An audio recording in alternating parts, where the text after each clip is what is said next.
Ja, hallo liebe Freunde zur Mittagszeit mit unserem YouTube-Kanal Freude am Auto. Wir haben hier wieder eine ganze Spezialität, kann man nicht anders sagen. Es ist eine Horch 930 V Roadster aus dem Baujahr 1939 in einem absolut exzellent restaurierten Zustand. Von dem Auto gibt es ja nur ca. 25 Exemplare. Der hat eine Gläserkarosserie, das ist so ziemlich das Eleganteste, was damals gebaut wurde, kurz vorm Krieg. Gläserkarosserie Dresden, wobei das Auto ist hier mal eine Limousine gewesen. Er hat dann eine neue Karosserie bekommen. Diese Autos Horch 830 und später dann 930, das waren 8-Zylinder, die vor allen Dingen überwiegend für die Wehrmacht gebaut wurden und die sind dann meistens gen Osten im Russlandfeldzug bewegt worden. Deswegen gibt es heute nur noch ca. 250 Fahrzeuge weltweit überhaupt. Die meisten sind zerstört worden.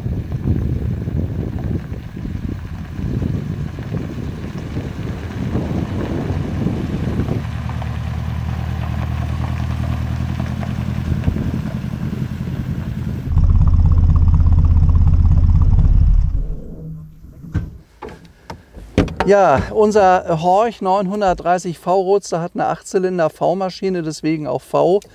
8-Zylinder war damals der erste 8-Zylinder, der eigentlich gebaut wurde, mehr oder weniger von einem großen Produzenten. Und Horch hat seinerzeit mehr Autos gebaut als Daimler-Benz. Die waren damals erfolgreicher. Vor allen Dingen dann noch in der Auto-Union. Es gab ja 1932 die große Krise, Weltwirtschaftskrise. Und dann sind Audi, Horch, DKW und Wanderer zusammengegangen. Das waren dann die 4 Ringe, das heißt ja heute noch Audi. Und die Luxusmarke von der Auto-Union, das ist Horch gewesen. Und das könnt ihr hier sehen. Schaut euch mal dieses wunderschöne, tolle Armaturenbrett an. Ich meine, ist es auch dem Restaurator geschuldet, der wirklich eine erstklassige Arbeit abgeliefert hat. Das ist Design der 40er, 30er, 40er Jahre in einem sensationellen Zustand. Und ich weiß, weil ich den Restaurator kenne, die haben die Originalpläne noch der Firma Horch und haben deswegen das Auto wirklich 1:1 authentisch im perfekten Zustand wieder neu aufgebaut. Also das ist sensationell gemacht. Schaut euch mal diese dicken Fensterrahmen hier im grünen Lederbeschlagen an. Man kann hier vorne, da sind die Schrauben, die Scheiben nach vorne, also kommt schön Zugluft beim Fahren, wird gar nicht warm im Auto.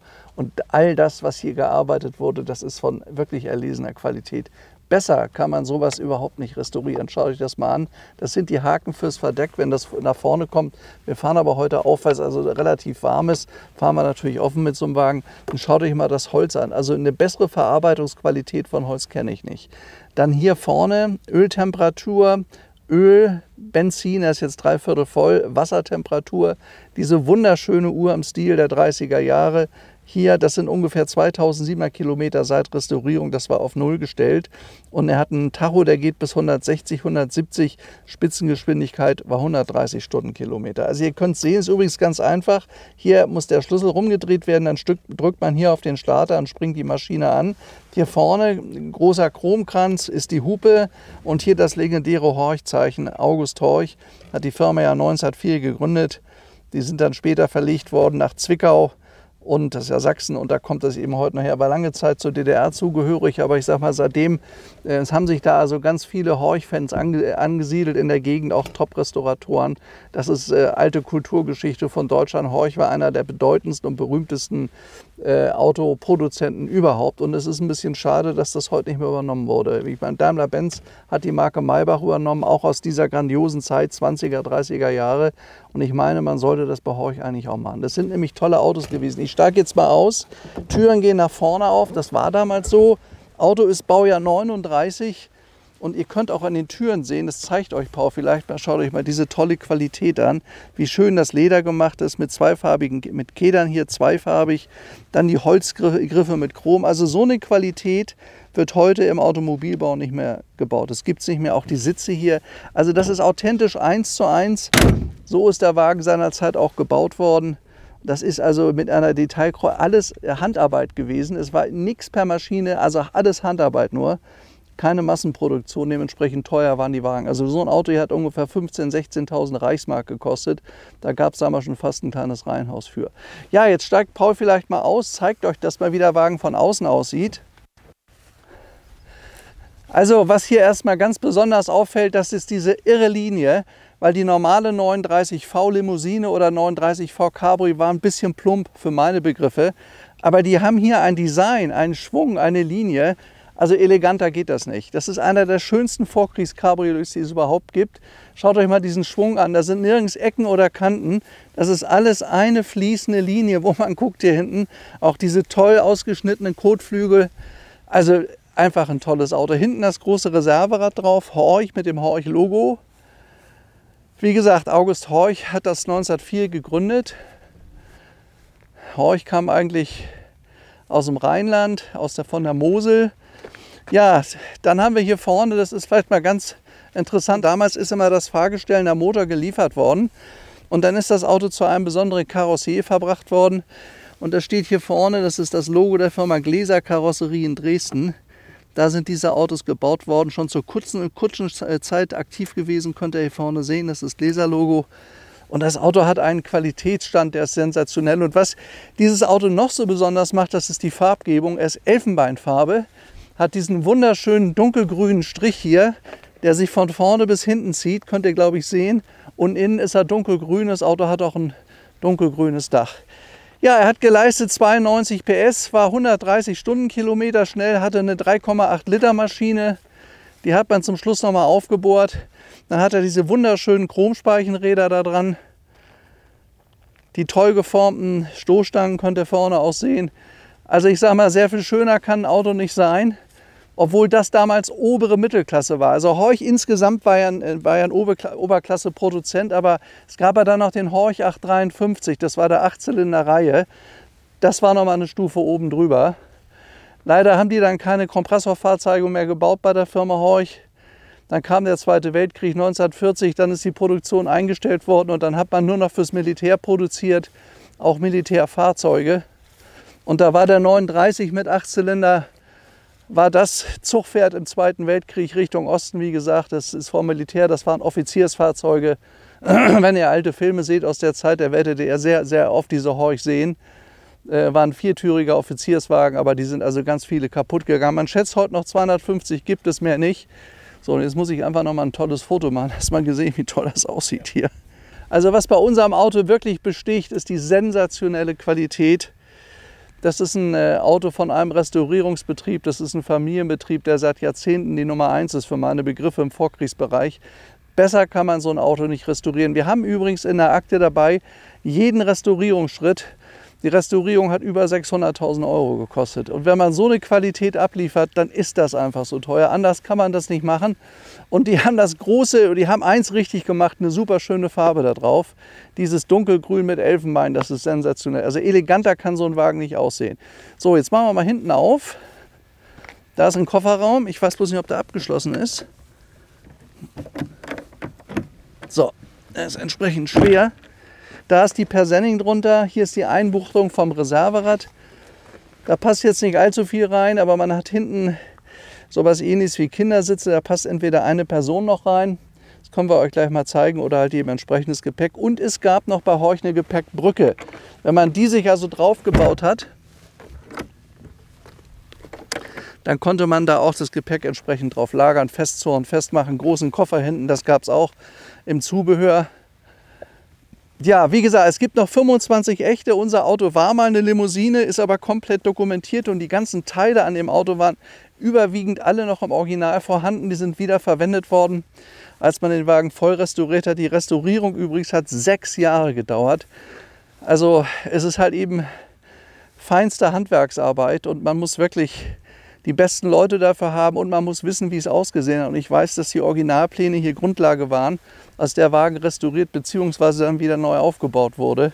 Und das ist einmalig gelungen. Besser kann man das nicht machen. Unten drunter übrigens, wie bei allen Vorkriegsfahrzeugen, ist einmal der Stahlrahmen. Dann obendrauf ist die Karosserie gesetzt worden und da ist Holz drunter. Das heißt, das ganze Blech ist auf einen Holzrahmen gedengelt worden. Und das ist oft ein Problem bei Vorkriegsautos, dass die, wenn die Wasser ziehen über die Jahrzehnte, dann gehen die auseinander, werden die brüchig, ist morsch und ich weiß nicht was alles. Also ein neuen Holzrahmen für so ein Auto kostet extrem viel Geld.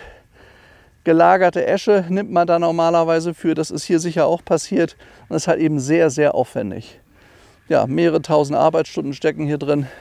Schaut euch das mal an. Also ich finde, dass der Wagen hier nicht nur toll in diese Landschaft passt, sondern es ist einer der schönsten Designentwürfe überhaupt vom Karosseriebauer Gläser in Dresden. So, Motor aufmachen vorne. Ja. Wo ist besser, links oder rechts? Ist egal, glaube ich. Ist ziemlich gleich. Egal, haben wir nicht. So, dann mache ich hier auf. So. Das sind die Entriegelungen. Jetzt mache ich mal die Haube hoch. Hat alles sein Gewicht. Schaut mal hier rein, das ist die 8-Zylinder-Maschine. Vorsichtig abstellen hier, das ist alles mit Gummi, das nicht kaputt geht. Das ist die V8-Maschine, die 92 PS leistet, auch alles neu revidiert.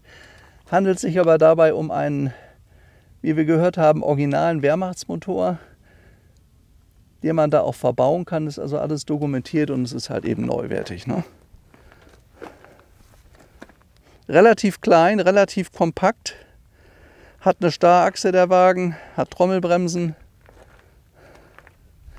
und 8-Zylinder V-Motor. Da kann man die Kassen sehen, hier vorne 1, 2, 3, 4, auf der anderen Seite auch. Ich meine, aus dem 8-Zylinder-Motor holt man heute 200 bis 300 PS, damals waren es halt nur 92. Und leider ist dann die Firma Horch nach dem Zweiten Weltkrieg nicht mehr richtig weiter betrieben worden. Und diese wunderschönen Autos mit so einer tollen Qualitätsanmutung hat es dann einfach nicht mehr gegeben. Ewig schade. Ja, Deutschland hat damals so stolze Fahrzeuge produziert, auf den Weltmarkt gebracht und war damit absolut führend. Soll ich zumachen? Ja. Das ist übrigens hier der Platz, ein sehr bequemer Platz für eine dritte Person hinten, oder hier passt richtig gut Koffer rein. Das kann man auch umklappen, dann hat man komplett Ladefläche für einen Koffer. Hier, das muss man aufmachen mit solchen Haken, da ist dann das Verdeck drin. Das können wir später nachher mal machen, im Bauwerk zeigen wir das mal. Und das Leder ist toll. Also ich sage mal, wunderschön auch, nicht nur eine erstklassige Qualität vom Leder, sondern eine ganz, ganz tolle Farbe. Und vielleicht hält Paul auch nochmal aufs Armaturenbrett. Das ist sensationell schön. Also ich habe bei einem Horch, das hier einer der schönsten Armaturenbretter von der Qualität, die ich je gesehen habe und auch von der Stimmigkeit, was die Farbe angeht. Dieses Beige steht im Auto exzellent. Beige Ledergrün. Das sieht wunderschön aus. Ja, das kann Paul auch mal zeigen. Das sind die Einstiege hier vorne, Karosserie, Gläser, Dresden. Also ist alles ganz hochwertig gemacht bei diesem Auto. Qualitativ besser geht es nicht. Aus den feinsten Materialien. Der Wagen ist absolut authentisch.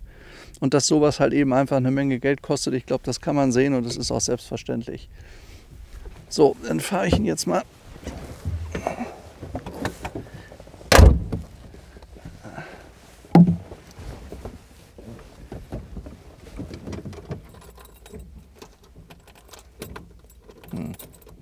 Was jetzt? Nee, was machen wir denn jetzt? Du weißt nicht, wie das geht, ne? Doch reindrücken wieder und dann starten wir. Nee, jetzt ist er an, alles klar.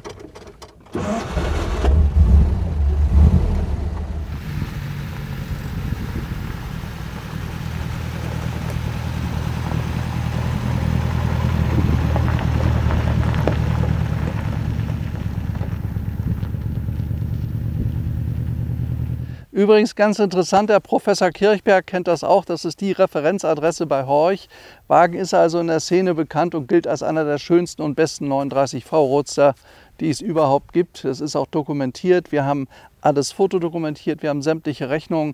Also man kann bei dem Wagen wirklich genau nachvollziehen, was alles gemacht ist. Und besser hat das Horch seinerzeit im Werk in Zwickau auch nicht machen können. Also wir haben hier ein Auto, was sicherlich sensationell und einmalig ist. Das sieht ja hier noch geiler aus, sag mal. Guck mal, das sieht ja irre aus, was? Nee, du hast das Armaturenbrett mal gesehen? Ja, fantastisch. Übrigens ganz, achso, läuft schon? Ja. Übrigens ganz interessant, unser Horch hat hier einen Autobahnschnellgang, sowas wie ein Overdrive. Das heißt also, wenn man damals, die Autobahnen waren ja die ersten der Welt, die hier gebaut waren, fahren wollte, dann konnte man das reinstellen, man konnte genüsslich 110, 120 fahren. Also ich sage mal, Höchstgeschwindigkeit wird man damit nicht gefahren sein, aber man sitzt hier sehr bequem, merkt aber, dass das ein schweres Auto ist, sind toll geformte Sitze und hinten ist wirklich reichlich Platz. Also als Roadster ist das ein ziemlich großes Auto, wo man eine Menge mitmachen kann. Also wenn jetzt jemand sagt, ich habe einen gewissen Geldbetrag und ich möchte einfach diesen Betrag investieren, mehr habe ich nicht und mehr möchte ich nicht, dann kann man mit dem Wagen wirklich alles machen, was man möchte. Hat eine neue Maschine, komplett revidiert, man kann weite Reisen mitmachen, man kann gutes Gepäck mitnehmen Und man kann sicher sein, dass man auf einer Veranstaltung so ziemlich der Einzige ist mit dem 39V Horch Roadster. Ist absolut selten das Auto und wie er von der Qualität gemacht ist. Also wenn der weiter gepflegt wird in der nächsten Hand, hält der Wagen ewig. Und wir wissen, wer ihn restauriert hat. Also wenn da mal ein Service oder eine Wartung zu machen sein sollte, wissen wir immer gleich, wo man den hingehen kann. Es ist wirklich ein tolles Auto.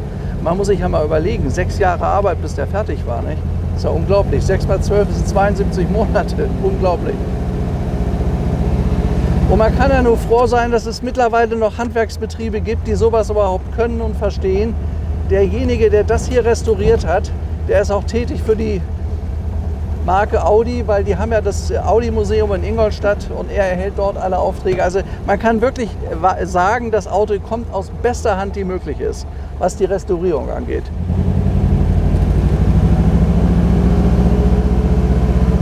Auto hat eine 4-Gang-Schaltung, Mittelschaltung,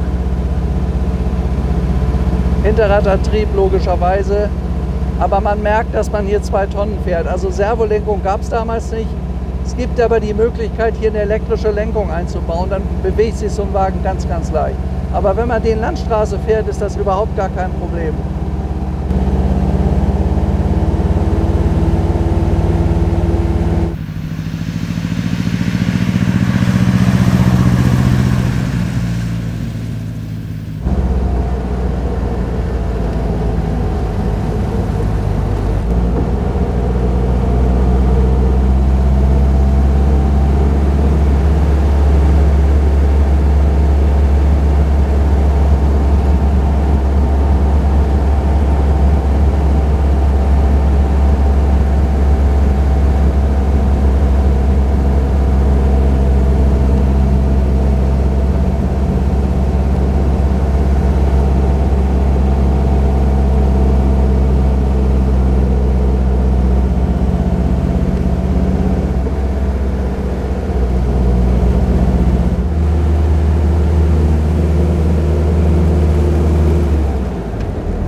Getriebe lässt sich sehr gut schalten.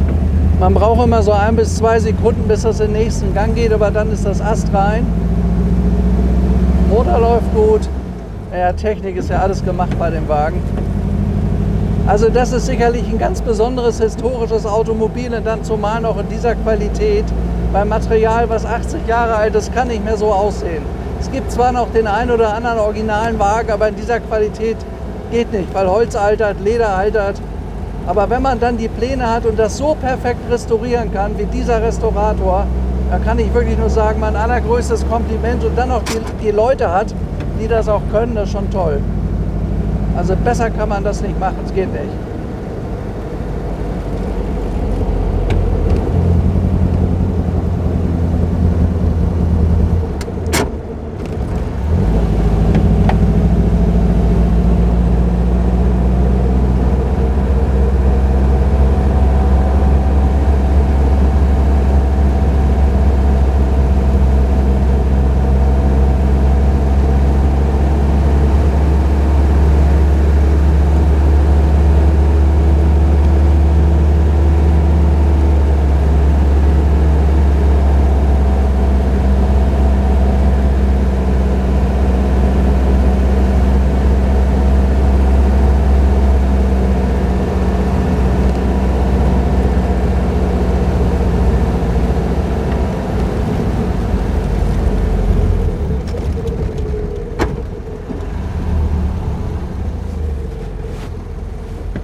Jetzt sind wir wieder ungefähr 20 Kilometer gefahren, heute mit einer absoluten Rarität mit dem Horch 39V Roadster.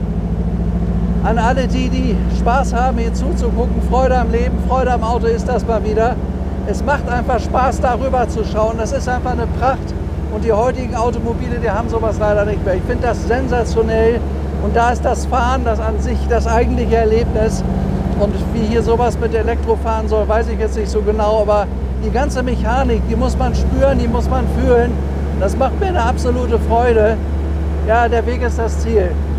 Ja, jetzt noch ein paar hundert Meter, dann sind wir wieder am Beuerberg. Ich hoffe, ihr konnte euch was Besonderes zeigen heute mit diesem wunderschönen Horch und wollen wir hoffen, dass diese legendäre Marke weiter im Gespräch bleibt und vielleicht kommt ja irgendwann die Firma Audi auch die Idee, sowas wieder mal als Luxusobjekt dann auch zu bauen, als Spitzenprodukt seiner Marke. Ich meine, das sollte man sich wirklich überlegen. Ja, in diesem Sinne wünsche ich euch alles Gute. Da vorne ist Beuerberg in schönster Sonne heute. Ich verabschiede mich bei euch und wünsche euch alles Gute. Bis zum nächsten Mal. Euer Stefan und ciao.